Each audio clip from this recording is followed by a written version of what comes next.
के जिला रहीम यार खान में मुहर्रम अल हराम के जलसे जुलूसों और मजालिस अज़ा के प्रोग्राम्स और रूट्स की तमाम तर मामलात और फुल प्रूफ सिक्योरिटी मुकम्मल।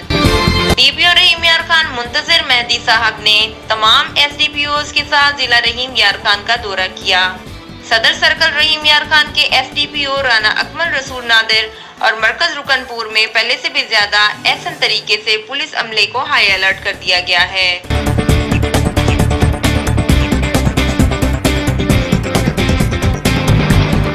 एसएचओ रुकनपुर चौधरी मोहम्मद अरशद वड़ाइच और पूरी इंतजामिया को अवाम ने खराज तहसीन पेश किया है और 24 घंटे ड्यूटी पर मामूर अमले पर बेहद खुश हैं और इंतजामिया की कारकर्दगी पर सलाम पेश करते हैं।